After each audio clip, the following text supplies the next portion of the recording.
സ്ത്രീകളും കുട്ടികളും വലത്തേക്ക്, പുരുഷന്മാർ ഇടത്തേക്ക്. ചെരുപ്പുകളുടെ ശബ്ദം മുഴങ്ങാൻ തുടങ്ങി. തോക്കുകൾ ഉയർത്തിപ്പിടിച്ചു.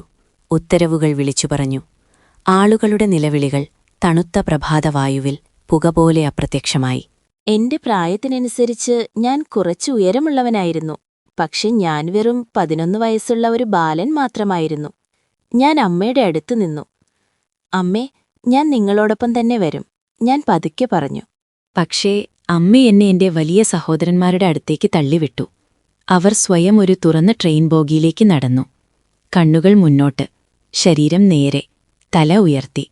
അമ്മ പറഞ്ഞു, ഹെർമൻ, ഇപ്പോൾ നിനക്ക് ഒരു മനുഷ്യനാകേണ്ട സമയമാണ്. അത് ഞാൻ അമ്മയെ അവസാനമായി കണ്ട നിമിഷമായിരുന്നു. എന്റെ വരിയെത്തിയപ്പോൾ ട്രെയിൻ വേഗത്തിൽ മുന്നോട്ടു നീങ്ങി. ട്രെയിൻ എന്നെ എവിടെയോ കൊണ്ടുപോയി. ചൂടുള്ള കണ്ണുനീരും വികാരങ്ങളും എന്നെ മൂടിക്കെട്ടി. എന്റെ മനസ്സിൽ ഒരു വാക്ക് മാത്രം മുഴങ്ങുകയായിരുന്നു: അമ്മ. ഞാൻ എവിടേക്കു പോകുന്നു? എനിക്ക് എന്തു ചെയ്യണം? എന്നെ ആരാണ് നോക്കുക? ഞാൻ അമ്മയുടെ മറുപടി കാത്തിരുന്നു. ട്രെയിൻ നിർത്തിയപ്പോൾ ഒരു ഗാർഡ് എന്റെ കൈ പിടിച്ച് ഇരുട്ടിലേക്കിറക്കി. രാത്രിയുടെ കാറ്റിൽ വെടിയൊച്ചകൾ മുഴങ്ങി. എന്റെ വസ്ത്രങ്ങൾ മാറ്റി പരിശോധിച്ചു. ഒരു യൂണിഫോം ധരിപ്പിച്ചു. പിന്നെ ജോലി നൽകി. ബാരക്കിലേക്ക് പോകൂ, ഒരു ഗാർഡ് വിളിച്ചു. എന്റെ കാലുകൾ മുന്നോട്ടു നീങ്ങി. കണ്ണുകൾ കണ്ണുനീരാൽ നിറഞ്ഞു. എന്റെ ചുറ്റും ഓർമ്മകൾ തിരിഞ്ഞു. അമ്മ ഭക്ഷണം തയ്യാറാക്കുന്നു. അച്ഛൻ പിയാനോ വായിക്കുന്നു. എന്റെ നായ എന്റെ അടുത്ത് കിടക്കുന്നു. ഞാൻ എന്റെ സഹോദരനെ ഉറച്ചുപിടിച്ചു. എനിക്ക് വീട്ടിലേക്ക് പോകണം, ഞാൻ പറഞ്ഞു. എന്റെ സഹോദരൻ ശാന്തമായി മറുപടി നൽകി. ഇപ്പോൾ ഇതാണ് നമ്മുടെ വീട്. ക്യാമ്പിലെ ജീവിതം പുലർച്ചെ തന്നെ തുടങ്ങും. ഞങ്ങൾ വരിയിൽ നിൽക്കും, മാർച്ച് ചെയ്യും. ഭക്ഷണമില്ല, തണുപ്പിൽ നിന്ന് സംരക്ഷണമില്ല, ജോലി മാത്രം. എന്റെ കൈകളിൽ നിന്ന് രക്തമൊഴുകും. എന്റെ വയർ വിശപ്പിൽ മുഴങ്ങും. ആദ്യം ഞാൻ മനസ്സിൽ സ്വപ്നങ്ങളുണ്ടാക്കാൻ ശ്രമിച്ചു.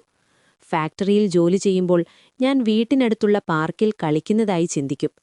വിശന്നപ്പോൾ അമ്മയുടെ ഭക്ഷണം ഓർക്കും. തണുത്തപ്പോൾ എന്റെ വിരലുകൾ എന്റേതല്ല, മറ്റൊരാളുടേതാണെന്ന് ഞാൻ തന്നെ പറഞ്ഞ് ആശ്വസിക്കും. രാത്രിയിൽ ഞങ്ങൾക്ക് വളരെ വെള്ളമുള്ള സൂപ്പ് മാത്രമേ കിട്ടൂ. 100 കണക്കിന് ആളുകൾക്കിടയിൽ ഒരു ഷെൽഫിൽ ഞാൻ ഉറങ്ങും. എനിക്ക് വീട്ടിലെ ചെറിയ കാര്യങ്ങൾ ഓർമ്മ വരും. ഒരു തലയണ, ഒരു ബാത്റൂം, ഒരു ടൂത്ത് ബ്രഷ്. പക്ഷേ വലിയ ഓർമ്മ അമ്മ. പ്രതിരാത്രി ഞാൻ ചോദിക്കും, അമ്മേ, എപ്പോഴാണ് നീ എന്നെ ഉറക്കാൻ വരുന്നത്? ഞാൻ കാത്തിരിക്കും, തണുത്തും ക്ഷീണിച്ചും വിശന്നും, പക്ഷെ പ്രതീക്ഷയോടെ. ഒരു രാത്രി അമ്മ എന്റെ സ്വപ്നത്തിൽ വന്നു. ഭയപ്പെടേണ്ട ഹർമൻ, അമ്മയുടെ മൃദുവായ ശബ്ദം പറഞ്ഞു.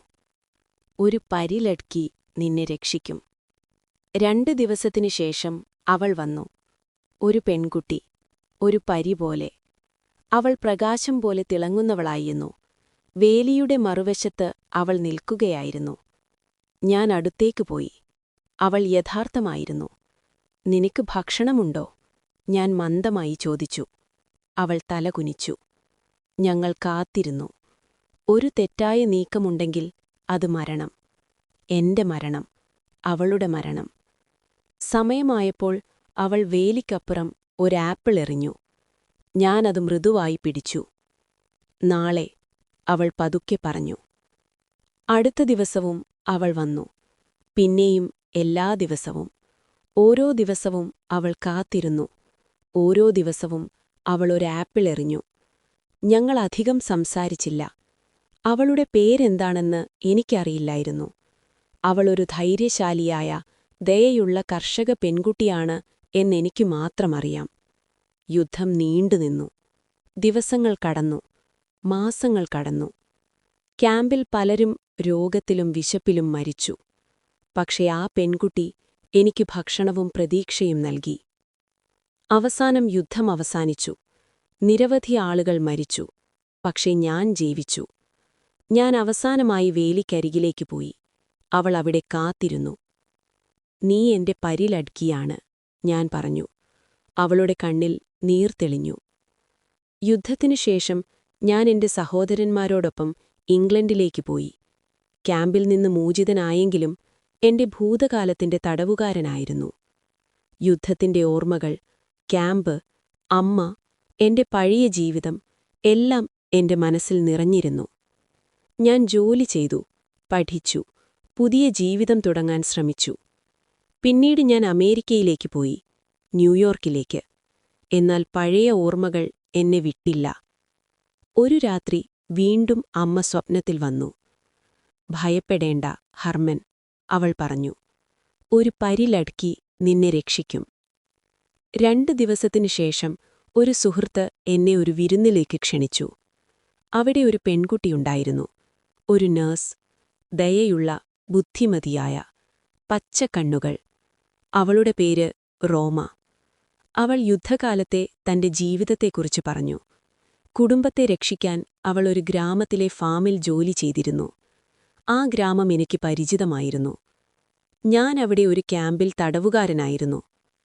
റോമ പറഞ്ഞു, ആ ക്യാമ്പിലെ ഒരു ബാലന് ഞാൻ ദിവസവും ഒരാപ്പിൾ കൊണ്ടുപോകുമായിരുന്നു. എന്റെ മനസ്സു വിറച്ചു. ഞങ്ങൾ കടൽത്തീരത്ത് നടക്കുകയായിരുന്നു. ഞാൻ ചോദിച്ചു, റോമ, ആ ബാലൻ അവസാനമായി പറഞ്ഞത് ഇതാണോ? നീ എന്റെ പരിലടുക്കിയാണ്. റോമ ചിരിച്ചു. അവളുടെ കണ്ണിൽ വീണ്ടും നീർ തെളിഞ്ഞു. ഞാൻ പതുക്കെ പറഞ്ഞു, നീ എന്റെ പരിലടുക്കിയാണ്. ഞാൻ നിന്റെ ബാലനാണ്.